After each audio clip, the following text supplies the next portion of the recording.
नमस्कार दोस्तों। स्वागत है आपका हमारे चैनल पर द एग्ज़ाम्स पढ़ी। मैं मुस्कान खान।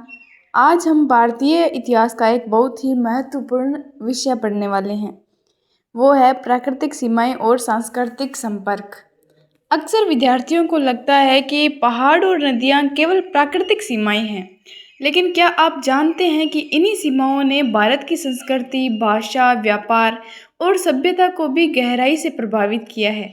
तो चलिए बिना समय गंवाए हम इस महत्वपूर्ण विषय को बिल्कुल आसान भाषा में समझते हैं। सबसे पहले समझते हैं कि प्राकृतिक सीमाएं क्या होती है। प्राकृतिक सीमाएं वह होती है जो प्रकृति द्वारा बनाई गई हो, जैसे हिमालय पर्वत, नदियाँ, समुद्र और रेगिस्तान और घने जंगल जैसे। इनका मुख्य कार्य किसी क्षेत्र की रक्षा करना और उसे दूसरे क्षेत्रों से अलग करना होता है। भारत के उत्तर में विशाल हिमालय और दक्षिण में हिंद महासागर, पश्चिम में थार का रेगिस्तान और पूर्व में घने जंगल भारत को प्राकृतिक सुरक्षा प्रदान करते हैं। अब सवाल आता है कि इन सीमाओं का भारत पर क्या प्रभाव पड़ा। प्राकृतिक सीमाओं के कारण प्राचीन समय में पूरे भारत पर शासन करना आसान नहीं था। एक राजा के लिए दूर दराज के क्षेत्रों तक पहुंचना कठिन था, क्योंकि उस समय सड़कें और आधुनिक यातायात के साधन नहीं थे। इसी कारण अलग अलग क्षेत्रों में अलग अलग राज्यों का विकास हुआ।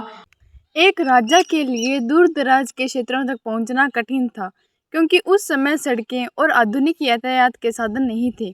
इसी कारण अलग अलग क्षेत्रों में अलग अलग राज्यों का विकास हुआ और हर क्षेत्र की अपनी संस्कृति, अपनी भाषा, अपनी परंपराएं और अपनी जीवन शैली विकसित हुई। आगे हम बात करते हैं सांस्कृतिक विविधता का विकास कैसे हुआ।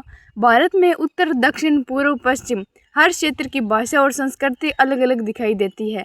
उदाहरण के लिए उच्च भारत में हिंदी, पंजाबी और कश्मीरी जैसी भाषाएं बोली जाती है। दक्षिण भारत में तमिल, तेलुगु, कन्नड़ और मलयालम प्रमुख भाषाएं हैं।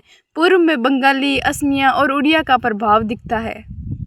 पश्चिम में गुजराती और मराठी जैसी भाषाएं विकसित हुई। यह विविधता प्राकृतिक सीमाओं के कारण ही संभव हो सकी, क्योंकि लोग लंबे समय तक अपने अपने क्षेत्रों में रहते थे। अब एक महत्वपूर्ण प्रश्न सामने आता है कि सांस्कृतिक संपर्क कैसे हुआ।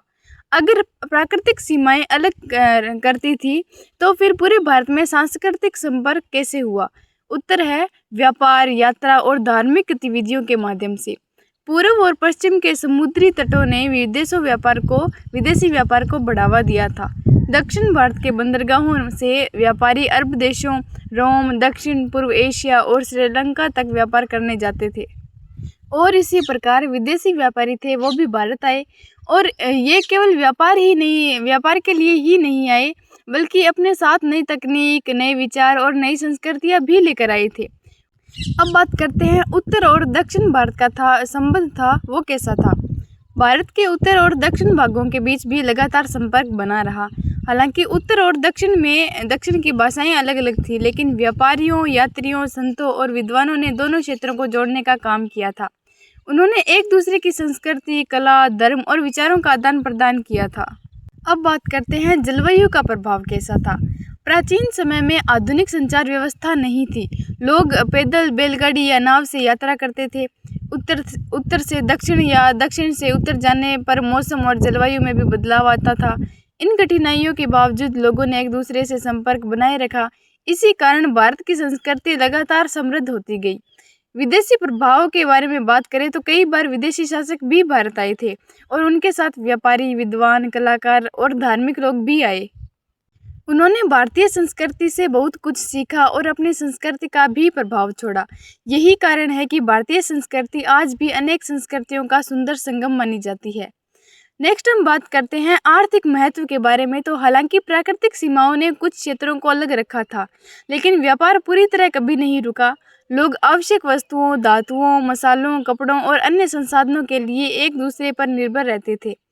इससे जो है देश के अलग अलग क्षेत्रों के बीच आर्थिक और सांस्कृतिक संबंध मजबूत होते गए। अब हम जल्दी से परीक्षा की दृष्टि से महत्वपूर्ण बातें हैं उनको याद कर लेते हैं। हम पहले देखते हैं कि प्राकृतिक सीमाएं थी वो कौन कौन सी थी। पर्वत, नदियाँ, समुद्र और रेगिस्तान। इन सीमाओं ने भारत को सुरक्षा प्रदान की थी। अलग अलग क्षेत्रों में अलग अलग संस्कृति, भाषा और जीवन शैली विकसित हुई थी। व्यापार और समुद्री मार्गों ने सांस्कृतिक संपर्क बढ़ाया था। उत्तर और दक्षिण भारत के बीच व्यापारियों और यात्रियों ने संबंध बनाए। विदेशी व्यापार से भारतीय संस्कृति और अधिक समृद्ध हो गई और संसाधनों की आवश्यकता ने विभिन्न क्षेत्रों को आपस में जोड़े रखा था। अब आगे चलते हैं और अब हम इस बारे में बात करते हैं कि भारतीय इतिहास के एक बहुत ही महत्वपूर्ण टॉपिक खनिज और अन्य संसाधन को आसान भाषा में समझने वाले हैं। दोस्तों, एक सवाल सोचिए, अगर प्राचीन भारत में लोहा, तांबा, सोना और चांदी जैसी धातुएं नहीं होती तो क्या बड़े बड़े साम्राज्य बन जाते? क्या खेती इतनी विकसित होती? क्या हथियार बन पाते? बिल्कुल नहीं।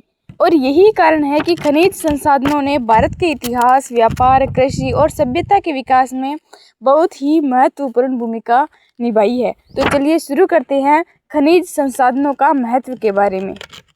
दोस्तों, जब मनुष्य ने प्राकृतिक संसाधनों का सही उपयोग करना शुरू कर दिया, तब सभ्यता ने तेजी से विकास करना शुरू किया था। पहले लोग पत्थर के औजार इस्तेमाल करते थे, लेकिन जैसे ही धातुओं की खोज हुई, इंसान का जीवन पूरी तरह बदल गया और अब मजबूत औजार बनने लगे थे। खेती आसान हो गई और बड़े बड़े शहर बनने लगे थे।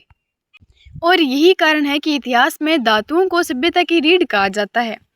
अब सबसे पहले बात करते हैं पत्थर की। प्राचीन समय में पत्थर केवल हथियार बनाने के लिए ही नहीं, बल्कि घर बनाने और मूर्तियां बनाने के लिए भी इस्तेमाल किया जाता था। भारत में अच्छी गुणवत्ता वाला पत्थर बड़ी मात्रा में मिलता था और सबसे प्रसिद्ध पत्थर राजस्थान में मिलता है। और इसी कारण राजस्थान में हमें आज भी शानदार किले, महल और मंदिर देखने को मिलता है। याद रखने वाली बात है कि राजस्थान पत्थर और किले और महल, इन तीनों का कॉम्बिनेशन बहुत ही अच्छा है। इन तीनों को हम साथ में पढ़े तो और भी ज़्यादा इंटरेस्टिंग पढ़ सकते हैं। अब आते हैं सबसे महत्वपूर्ण धातु तांबा पर। भारत में तांबा काफ़ी अधिक मात्रा में पाया जाता था और सबसे प्रसिद्ध तांबे की खान है जो राजस्थान में स्थित झुंझुनू जिले के खेतड़ी शहर में स्थित है। इसके अलावा बिहार, सिंहभूम, हजारीबाग जैसे क्षेत्रों में भी तांबा मिलता था। राजस्थान के कई स्थानों पर तांबे के औजार मिलने से पता चलता है कि यहाँ के लोग हैं वो हजारों साल पहले से तांबा गलाना जानते थे। खेतड़ी क्यों प्रसिद्ध है? दोस्तों, राजस्थान की खेतड़ी खान भारत की सबसे प्रसिद्ध तांबे की खानों में से एक मानी जाती है। यहाँ से निकला तांबा पूरे भारत के कई क्षेत्रों में पहुँचाया जाता है। अब सवाल आता है कि तांबे का उपयोग था वो कहाँ होता था? सबसे पहले इससे औजार बनाए जाते थे, हथियार बनाए जाते थे, बर्तन बनाए जाते थे।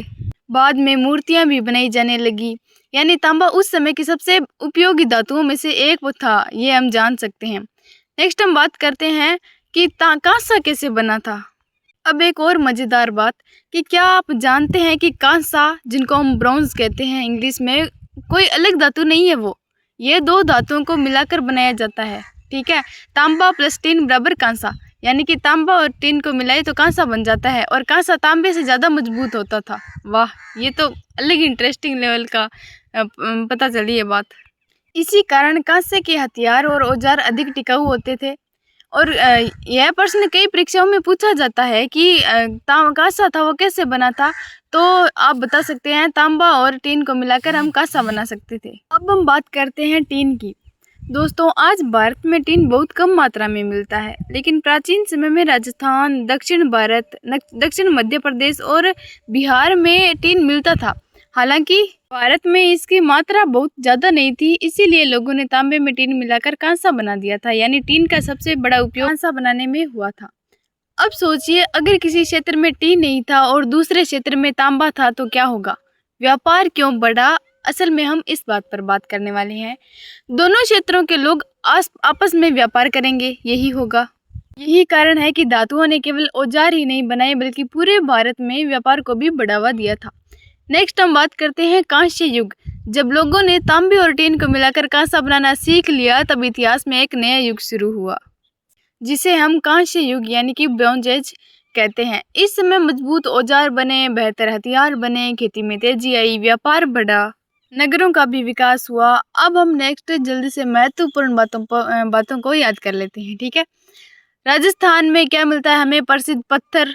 कहाँ पर? झुंझुनू के खेतड़ी शहर में। ठीक है, और खेतड़ी राजस्थान में सबसे प्रसिद्ध है तांबे की खान के लिए। ठीक है, सिंहभूम और हजारीबाग तांबे के प्रमुख क्षेत्र माने जाते हैं। कांसा किससे मिलकर बनता है? तांबा प्लस टीन से। टीन भारत में कम मात्रा में मिलता था। कांसे से मजबूत औजार और हथियार बनाए गए थे। ठीक है, अब बात करते हैं सबसे महत्वपूर्ण धातु, लोहा, आयरन। दोस्तों, अगर कोई एक धातु प्राचीन भारत की सबसे उपयोगी धातु कही जाए तो वह है लोहा। भारत में लौह अयस्क आयरन और मुख्य रूप से दक्षिण बिहार, पूर्वी मध्य प्रदेश और कर्नाटक जैसे क्षेत्रों में पाया जाता था। लोहे का महत्व के बारे में बात करें तो जब लोगों ने लोहे को गलाना और उससे औजार बनाना सीख लिया तब भारत में बहुत बड़ा परिवर्तन आया। लोहे से मजबूत हथियार बने, जंगल साफ किए गए, खेती के बेहतर औजार बनाए गए, कृषि का उत्पादन बढ़ा और बड़े बड़े राज्यों और साम्राज्यों का भी विकास हुआ। याद रखें, लोहा था वो मजबूत हथियार, कृषि का विकास, साम्राज्यों का विस्तार, इन तीनों में इक्वली रोल निभाता है।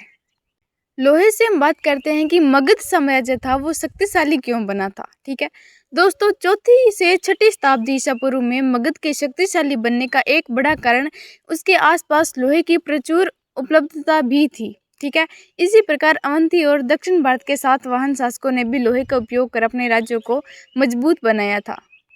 अब बात करते हैं सीसा की। भारत में सीसे का सबसे बड़ा स्रोत आंध्र प्रदेश में माना जाता है। सातवाहन काल में बड़ी संख्या में सीसे के सिक्के बनाए गए और इसके अलावा राजस्थान से भी सीसा प्राप्त होता था। अब बात करते हैं चांदी की। प्राचीन भारत के शुरुआती सिक्के पंचचिन्हित पंचमार्क कॉइन्स कहलाते थे और इनमें चांदी का प्रयोग किया जाता था। भारत में चांदी की प्रमुख खान खड़गपुर पहाड़ियाँ, मुंगेर जो बिहार में स्थित है उसमें मानी जाती थी। ठीक है, और आज भी मानी जाती है। अब बात करते हैं सबसे मूल्यवान धातु, सोना, जो आज के टाइम पर बहुत ज़्यादा महंगा हो रखा है। भारत में सोना मुख्य रूप से कर्नाटक के कोलार गोल्ड फील्ड्स में पाया जाता है। नवपाषाण काल से ही वहां सोने के उपयोग के प्रमाण मिलते हैं, लेकिन शुरुआती समय में भारत में उपयोग होने वाला अधिकांश सोना मध्य एशिया और रोमन साम्राज्य से भारत आता था। इसी कारण प्रारंभिक 5 शताब्दियों तक भारत में सोने के सिक्कों का खूब प्रचलन रहा। बाद में जब विदेशी व्यापार कम हुआ तो सोने के सिक्के भी दुर्लभ हो गए थे। अब बात करते हैं दोस्तों कि केवल धातुएं ही नहीं बल्कि बहुमूल्य पत्थर थे, वो भी भारत की महत्वपूर्ण संपत्ति थे। प्राचीन भारत में मध्य भारत, उड़ीसा, दक्षिण भारत, इनमें मोती और कई कीमती पत्थर प्राप्त होते थे। इनकी विदेशों में बहुत अधिक मांग थी। विशेषकर रोमन साम्राज्य भारत से बहुमूल्य पत्थर खरीदता था। इससे भारत का विदेशी व्यापार काफ़ी बड़ा था। तो दोस्तों, इस पूरे अध्याय से हमें यह समझ आता है कि भारत प्राकृतिक संसाधनों से समृद्ध था। इन संसाधनों में कृषि, व्यापार, उद्योग, हथियार निर्माण, नगरों के विकास और बड़े बड़े साम्राज्यों के निर्माण में महत्वपूर्ण भूमिका निभाई थी। परीक्षा के लिए सबसे महत्वपूर्ण तथ्यों के बारे में बात करें तो खेतड़ी है जो राजस्थान में, वो किसके लिए प्रसिद्ध है? तांबे की खान के लिए।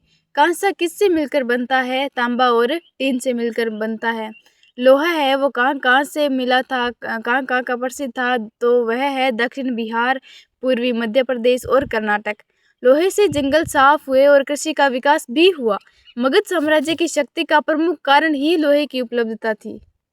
आंध्र प्रदेश के प्रमुख क्षेत्र से हमें सीसा प्राप्त होता है और वहीं का सीसा प्रसिद्ध भी है। और सातवाहन काल में हमें सीसे के सिक्के मिलते हैं और पंचचिन्हित सिक्के थे वो किससे बने होते थे? चांदी से। ठीक है, चांदी है वो खड़गपुर पहाड़ियों की, जो कि बिहार में मुंगेर के शहरिया जिले में स्थित है, वहाँ की प्रसिद्ध थी। सोना था वो कहाँ से मिलता है? कोलार गोल्ड फील्ड्स कर्नाटक से। प्रारंभिक काल में सोना मध्य एशिया और रोमन साम्राज्य से आयात होता था। बहुमूल्य पत्थर हमें मध्य भारत, उड़ीसा और दक्षिण भारत से प्राप्त होते हैं। रोमन साम्राज्य भारत से बहुमूल्य पत्थरों का बड़ा खरीदार था। तो दोस्तों, आज हमने इस खनिज और अन्य संसाधन अध्याय को विस्तार से समझा है। हमने जाना कि पत्थर, तांबा, टीन, लोहा, सीसा, चांदी और सोना और बहुमूल्य जो पत्थर थे उनसे प्राचीन भारत की कृषि, व्यापार, उद्योग और बड़े बड़े साम्राज्यों के विकास में कितनी महत्वपूर्ण भूमिका निभाई। अगर आपको ये वीडियो पसंद आया हो और कुछ नया सीखने को मिला हो तो वीडियो को लाइक ज़रूर करें, अपने दोस्तों के साथ शेयर करें और ऐसे ही आसान भाषा में हिस्ट्री पढ़ने के लिए हमारे चैनल को सब्सक्राइब करना बिल्कुल मत भूलिए। अगर इस टॉपिक से जुड़ा कोई सवाल हो तो कमेंट में ज़रूर पूछिए, मैं इसका जवाब देने की पूरी कोशिश करूँगी।